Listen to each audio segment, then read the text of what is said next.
Okay, what's the score here? It's tied 2-2, I believe.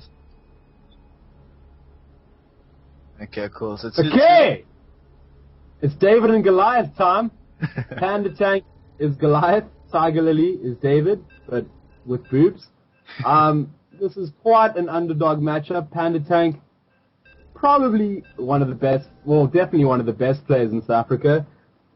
Topped the last Polar Fluke, always performing well in the DGL as well. TigerLilee, kind of a community favorite. Very, very nice person, but still not quite at Pandatank's level, so she's going to need the eye of the tiger to win this one. More brilliant jokes, eh? You can keep them coming all the time. I'll keep them coming all night. I'll be here all week. Yeah.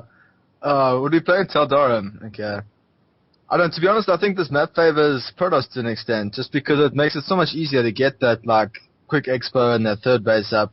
It leaves you quite open to mute her ass, but the Protoss can find it quite easy to get those bases up and get that 200 pop army going.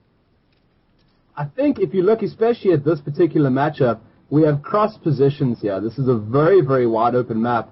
In any match where, oh dearie, well that's why everyone loves her.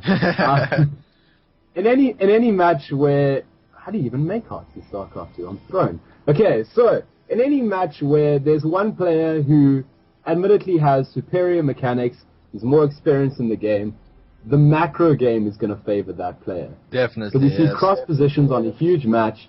Pandatank can quite easily play a very, very safe macro game from this position. And for TigerLilee to also engage him in a macro game, she's likely going to fall behind due to his superior mechanics. So her best option would be a more aggressive kind of style, a more aggressive build, catch him off guard, take him out early, rather than go into a long game. So these positions on this map, I'd say they're favoring the Protoss. Yeah, the condition-wise, considering our two players, I would say it definitely favors Pandatank, just as you say, because it's going to be a lot harder to cheese here, making it pretty much his favor, as we know, he should have the superior mechanics.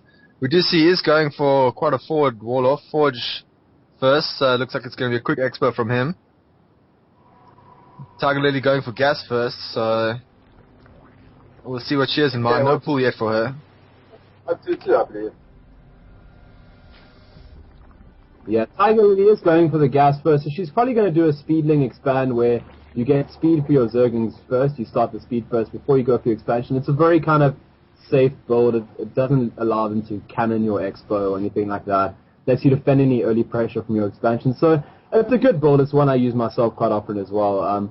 On these bigger maps, you can go hatch first, but in this case, Pandatank has gone Forge first, so had she gone hatch first, he might have started some cannon in the base in the natural shenanigans, which isn't really fun for anyone. Yeah, it can be so damaging. That's one of the really strong things I found with Forge first, is you can use it for that quick wall-off with the cannon for the expo, get a secure 2-base going, or you can use it just to, not cannon rush, but just plant some cannons at his expo and prevent him from actually getting that first base down, putting him so far behind. Absolutely. I mean, the second you drop a pylon next to his hatchery, he has to pull an enormous amount of drones. You can dance that probe around, cancelling and building more pylons, and it actually can be quite hard to stop unless you're quite an experienced player, so it can be really, really difficult. And if you do get the cannons up, well, then it's essentially GG. I mean, without that expo, Zerg cannot compete with the Protoss, especially a 2-base Protoss, so you basically have won the game. And things like that I find work extremely well against typically your less experienced players who aren't used to having to sort of defend that. They might be able to fight it off, but they tend not to be able to macro while they're doing it and fall behind in drones or lose more lings than they should, or pull even all their workers to try and defend it. And we have our... Absolutely. Yeah, this is our stream lagging out.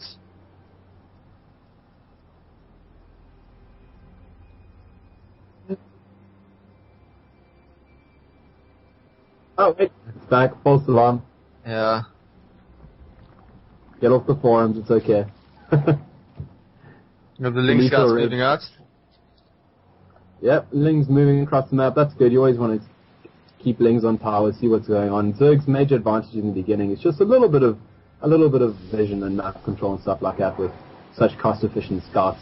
Yeah. A little bit dangerous. Protoss to send a zealot running across the map. Yeah.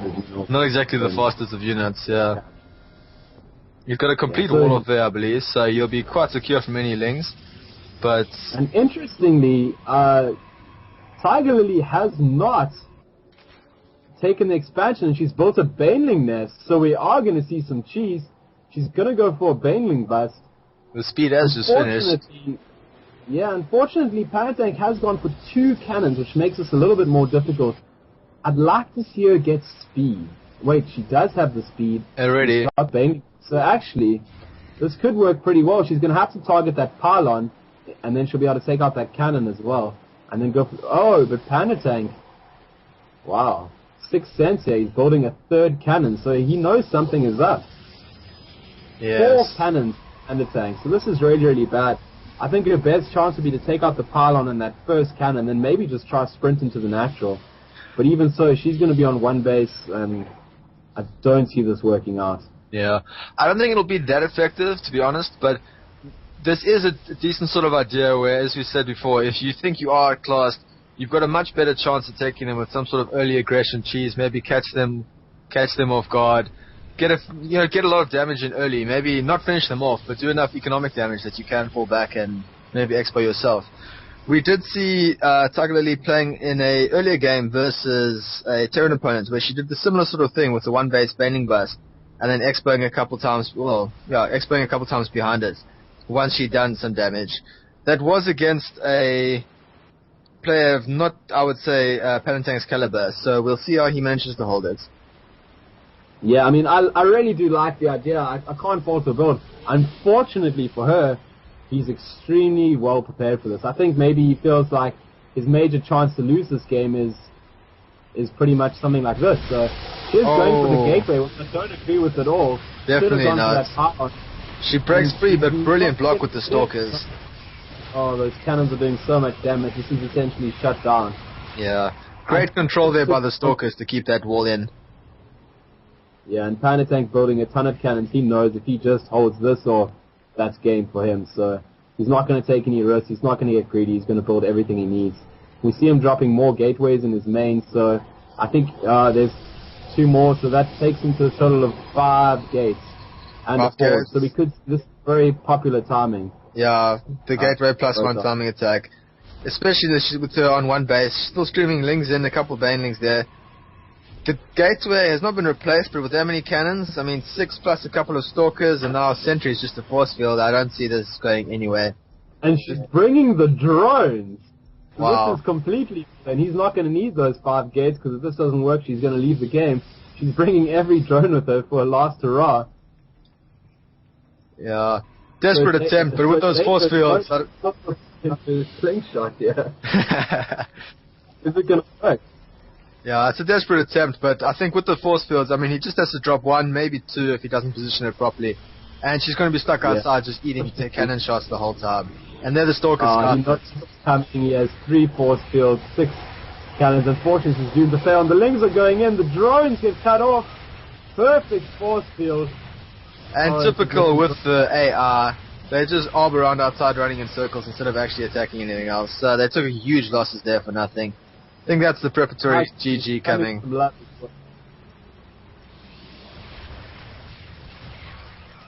Still trying to work something there. I think she's just having a bit of fun now. She knows it's not going anywhere. And that should everything taken out. GG, well played. Thank you. Always very, very mannered, TigerLilee. Yeah. So quite an interesting game. I can't fault the build. I don't think it was a bad build. I don't think it was a bad idea. Unfortunately, Pandatank, maybe expecting it, decided to play really, really, really safe. Definitely expecting some sort of cheese, I would imagine. He did add those extra cannons down with a complete wall instead of a zealot wall that you sometimes see on those maps. But I also think the map and even the positions being like across spawn on one of the bigger maps just completely weakened her strat, should we say, from its effectiveness. Yeah, definitely in favor. She would have been much better off on something like Zelnaga Caverns where there's a big, wide open natural, you can't really wall it off, can't really defend it too well. Pandatank would have had to rely on some good force field play with his sentries. So unfortunately for her, it didn't work out. He did kind of sense it coming, so I mean, three photon cannons is quite a lot for a Forge Bar 6-9. You wouldn't do that unless you were expecting some cheese. Yeah. Did he see whether she exploded or not? as far as I remember, he didn't scout and see that she hadn't expo, just that it was going to be some sort of late expo. So he knew to be prepared to an extent. Yeah, I think he just thought. It was going to be one of those. I think he just expected cheats. His spider sense was failing on that one. His cheese detector was off the chart. Yeah, I was almost expecting some sort of 6-pool or 7-pool just to sort of stream lings in. I mean, if you put that across on a map like that where the choke is relatively wide, it can be effective even with long rush distance. You know, I don't think it would have been a bad idea, but unfortunately against the Forge first. That one cannon goes up and the lings die. Yeah, the lings die so badly. You send the probe, you scout the 6-pool, and you just wall up with gateways and put a cannon behind, and that effectively ends it. Yeah.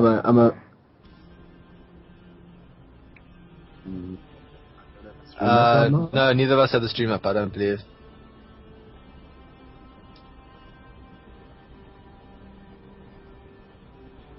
Is the stream up right now?